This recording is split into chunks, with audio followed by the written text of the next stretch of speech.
کلی کې یو ښځه او خاوند اوسېدل. د سړي نوم امجد او د ښځې نوم ثنا و.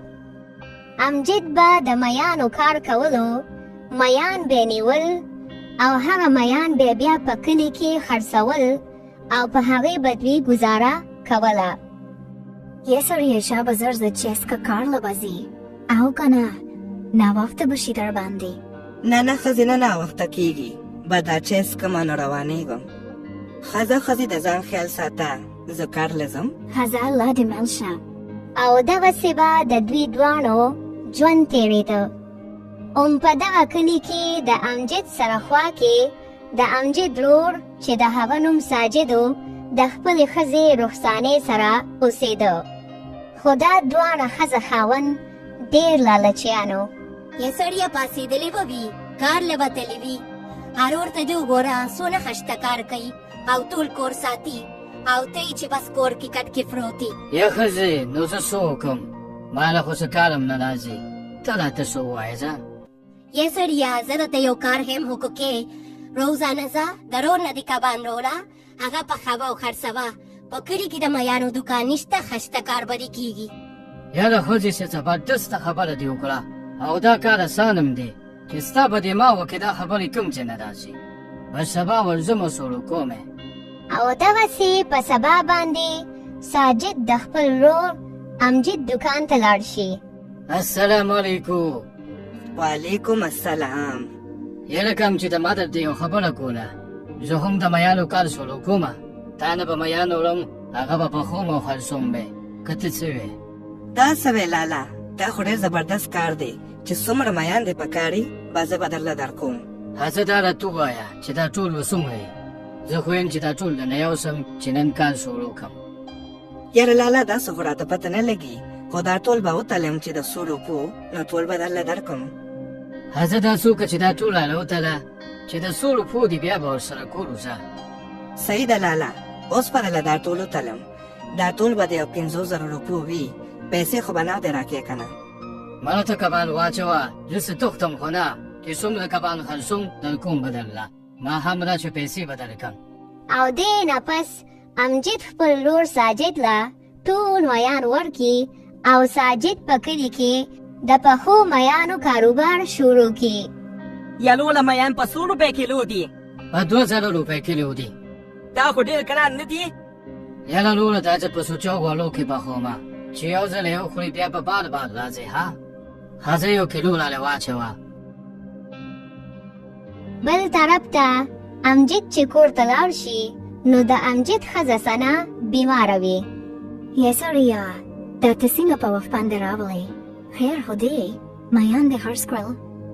او یاره به ساجدم د میانو کار شروع که او رانه ټول میان یې وړل. ساجد کار شروع که؟ څه عجیبه غوندې خبره کې نو، او پیسې یې درکړې که نه؟ نه که نه، هغوی میان به یوسم، وی ماښام چې میان خرڅ کړم بیا به درله پیسې درکړم. خو دا راته ووایه چې په تا څه چل شوي دي، ولې داسې کټکې پرتې؟ بیماره که ولې؟ او که نه بس لږه تبه مې ده او په سر مې داسې لږ شاندل دی، ما وی چې لږ ارام وکړم. ښځه ماښام چې ساجد نه پیسې راوړم بیا به د ډاکټر له ځان سره بوځم، هغې پورې ارام وکړه. او بل طرف ته ساجد میان خرڅوي، ټوله ورځ تېره شي او ماښام شي. سلام علیکم. وعلیکم السلام. وایه که نه کار دې څنګه و؟ زما په خیال کار خو چلېده، ځکه چې میان دې والې دي که څنګه؟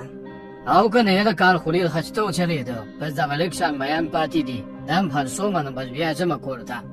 ښځه میان خو داسې هم خرڅ کړي دي، زما هغه پیسې م راکړه چې ځم کور ته. ماله زه څه تختم خو نه یاره، خو سهار به درله درکړم که نه. یاره ما سره اوس پیسې نشته او ښځه مې بیماره ده، هغه ډاکټر له بوځم، څه به کومه اوسه؟ ماله څه مړه کېږي خو نه، خو سهار به دوکان ته درشم، نور کبان به م والم او پیسې به م درکړم. ساجد امجد له پیسې ورنکړي او امجد خپل کور ته خفه روان شي. یاره دا خو ساجد ما سره دوکه وکړه، اوس خو ما سره نوره پیسې هم نشته او ښځه مې بیماره ده، دا به اوس څه کومه یاره؟ او امجد دا سوچونه کوي چې په دې کې یو فقیر بابا امجد له راشي. یا بچې د خدای دپاره زما څه مدد وکړه، ډېر زیات غریب یم، سره نشته. بابا ما سره خو دغه 50 روپۍ دي دام ته واله ده ستا واپس وشي لوی شي بچي الله دې کامیاب کا ته ډېر ښه انسان یې خدا راته ووایه بچي چې ته ولې خفه یې چې څه مسله ده ماته ووایه او دې نه پس امجد هغه فقیر بابا ته ټوله قصه بیان کړي. یاره بچي ته خفه کېږه ما تا ته زه د ورځې یو خبره کوم خو چاته به وایې نه په دې ځنګل کې یو خاص پونه ده او په هغه اونه کې یو جادوګره بیزو اوسېږي خو یو خبره یاد ساته اول به د هغې تعریف کې بیا به ورته خبره کوې خو یاد ساته چې بیزو ورته ونه وایې ور بیا غوسه کېږي دا څه وی بابا ته رښتیا وې که کپړه سره لګې زما خو یقین نه راځي نه بچي رښتیا ویم زه ته لاړ شي یقین به دې راشي او دې نه پس امجد د هغه بیزو په تکل کې د ځنګل طرف ته روان شو او لږ ساعت پس امجد ته ځنګل کې هغه بیزو ملو شوه. امجد چې بیزو ولیده نو ډېر خوشحاله شو. یدلو با ته څومره خشته او دا لکې دې څومره خشته ده وایي او دا سترګې دې څومره خشته دي سمه رڼا کوي ستا په شان خو ما اړو لیدلې نه ده چېرته. یاره که ته څوک یې او تا ما ته دلربا ووایې وایه څه غواړې چې درله درکړم. یاره دلربا لږو پیسو ته مې ضرورت دی ویم که پیسې دې راکړې نو ښه به وي. او دې نه پس هغه بیزو په جادو سره امجد له پیسې ورکړي. امجد چې دا پیسې وویني نو ډېر خوشحاله شي او په منډه منډه کور ته روان شي. یا ښځې څنګه شوې طبیعت دې څه ښه شو که نه تا ته ویم. اول راته دا ووایه امجده چې دا پیسې ساجد درکړې که قرض دې کړې. او دې نه پس امجد ښځې ته ټوله قصه بیان کړي. ښځې هم خوشحاله شي او دې نه پس دوی اسپتال ته لاړ شي. په سبا چې ساجد د امجد دکان ته راشي نو امجد په دکان کې نه وي او دې نه پس ساجد د امجد د کور ته لاړ شي. یا ښځې غوښه خوره که نه یا سړیه نو ته هم خوره که نه؟ ښځه اول تو وخوره. نه اول تو خوره. یا سړیه دا ولې پریشانې په وخت باندې دې درد دی او که ولې داسې خفه ناستې وختي داسې یاره وختې د امجد دوکان ته تلم د هغه دوکان هم بند و بیا چې کور ته لاړم نو دواړه غوښې ته ناست و نو چې کار هم نه کوي نو غوښې د کوم ځای نه خوري. مره ما وی چې څه چلو شو یاره چېرته به چا نه قرضه وشتي په هغې به یې غوښه راوړي. او دغسې به روزانه امجد هغه بیزو لته هغې به پیسې ورکولې. په هغې پیسو باندې امجد ځان له یو کور هم واوښته او د میانو یو غټ کاروبار یې شروع که